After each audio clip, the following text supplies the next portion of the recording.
part three of this five-part series on unlocking success, the crucial role of culture and compliance best practices. We take a look at creating a risk management strategy for culture. Hello, everyone. This is Tom Fox back for another episode, and I'm thrilled today to have with me Jessica. Jessica, first of all, welcome back. Thank you. It's great to be here. She is one of my new most favorite people in compliance because she is not from the compliance space and a professional background. So she brings a completely different mindset to compliance and has really given me lots of opportunities to think through new approaches and new ways. So, Jessica, with that somewhat long winded introduction, could you tell our audience or remind them rather about your professional background? Sure. So I've been working in the training and development space for probably upwards of 20 years. And I've had the opportunity to work in many areas, finance, quality, and of course, compliance and ethics, as well as leadership. And so I have run the gamut and I love to teach and I love to talk about training. So it's awesome that I get the opportunity to do that with you. And so I was excited that I could have the chance to visit with you about developing a culture management strategy. We're trying to help compliance professionals understand their requirements under the new DOJ regulations or requirements around assessing, managing, and improving culture. So Mhm. we've had prior episodes about what is culture, what's a culture assessment, and now we're going to turn to you've been given a culture assessment. It notes some pluses, some minuses, some different things. But from your perspective, how would you counsel a compliance professional to think through managing culture? I love that you asked this because I have from experience and research have found that there is a key component in a company culture. There's a key component group of people that I think have the biggest impact on the organization's culture. And I find this to be true in both large and small organizations. And if you really think about it, the managers in your organization are probably the most influential group you have. They are boots on the ground in many cases. They're constantly in contact with the employees that report to them. They have a lot of ability to talk and influence. They can support, promote, permit, and ignore. They have a lot of power. And so I think part of your culture management strategy is to reach to that group and find a way to get that group on board and very strongly rooted in your culture and what you want your culture to look like. And they, without even being told, will drive that message deeper and deeper into the organization. That answer is exactly the reason that I love talking to you about compliance. I have never heard anyone say the key to culture is a gatekeeper. And what's even more, I don't want to say brilliant, but that's exactly what you say about compliance. What's the key to compliance? It's the gatekeepers. Yeah. And what do? You empower them, you train them, and then you let them go off and do their thing. And one of the themes I've tried to emphasize throughout this podcast series is that the measurement, the assessment, the measurement, the improvement of culture is really no different than any other thing in a corporation. And you hit on it exactly by talking about the managers. So you've identified who. Now let's maybe turn to the how. So Sure. you're sitting in compliance. You've identified or you counseled your compliance professionals to look to the managers. How do we train managers? How do we educate them? How do we give them the tools that they can help manage a strategy, culture strategy for an organization? So much like any message that you want to convey through training, you need to set up a really strong training program for the managers.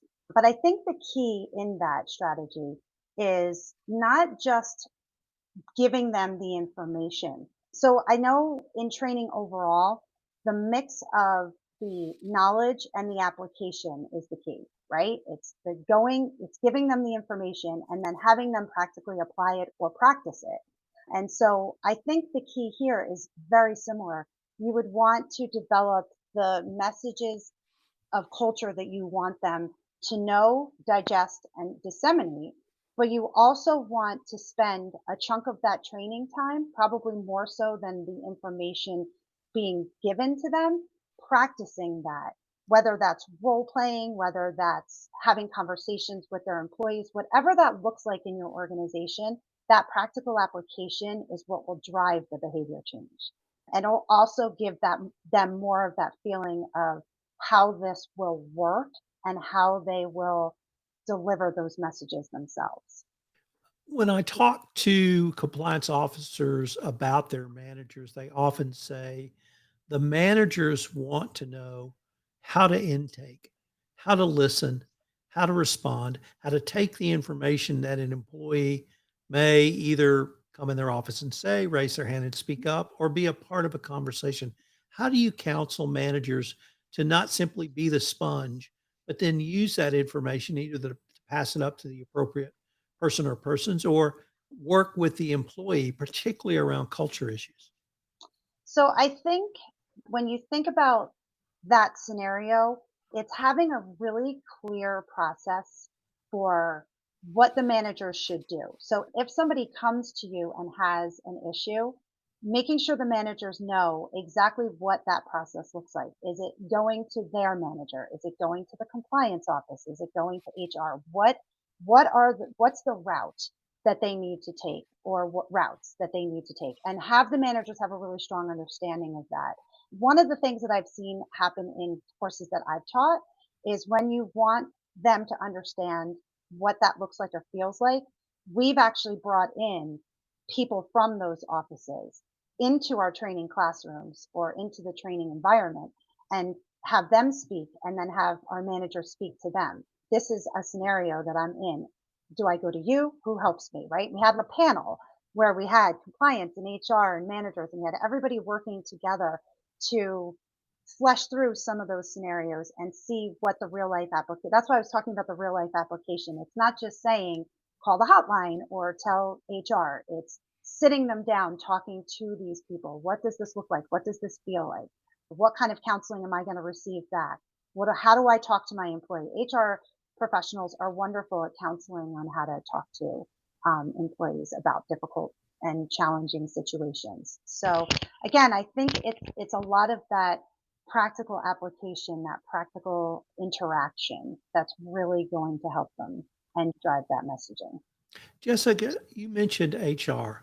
I'd like to maybe turn the focus to ask you, how can compliance use HR, if not directly as an adjunct, to help improve culture going forward? You mentioned some of the skills that HR has that you've seen HR utilize.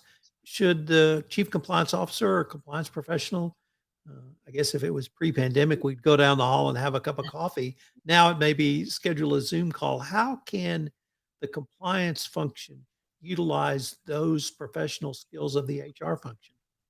So I know when we talked the last time, I'm really big in my training, any of the training that I've done on partnerships. Every single department in an organization should always be looking for opportunities to partner with other parts of the organization.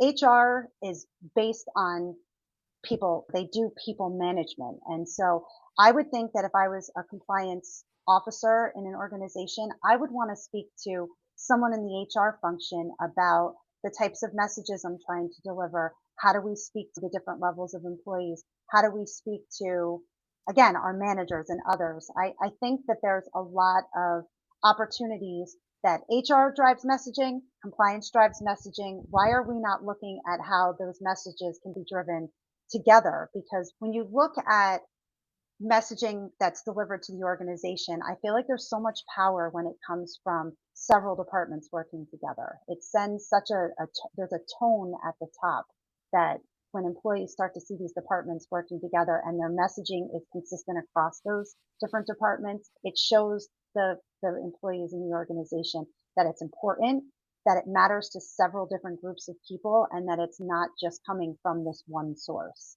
I hope that answers what you're asking. Absolutely. I have always maintained, or long maintained rather, that HR has more touch points with employees or has as many touch points with employees as any other corporate function. So even pre-employment, there'll be usually after submission of a resume, there'll be a pre-employment screening. There may be a pre-employment screening phone call. And then it may move to a formal interview and then it may move up the chain. But even after hiring, you're going to have when you're brought on board for onboarding, there will typically be an annual touch point around a review or other type of information around incentives. And I've always said that HR can talk about compliance in each one of those to reinforce that message. Can that same concept be used around culture? I would think so. I know one of the things that we at Diligent in our training component library deal with a lot is we get a lot of requests for people that says, how do we drive a culture of reporting? Reporting meaning product complaints, meaning personnel complaints. And most people think of reporting to HR, right? Sometimes compliance, but a lot of people think HR. So again, I think there's a really big opportunity for HR to work with the compliance team or compliance officer, whoever is in those roles, to drive that same messaging. We want people to know that we want them to report. We want them to do this. We want them to do that. The messaging coming from both angles is always going to be a stronger message than both. And then when you incorporate the training function and you're driving those same messages in your training, it's a win because you're delivering that message over and over again. And Tom, from talking to me last time, repetition is always our best friend. So having that message driven from several different departments is definitely going to push the culture messaging and keep that in the forefront of the employees' minds.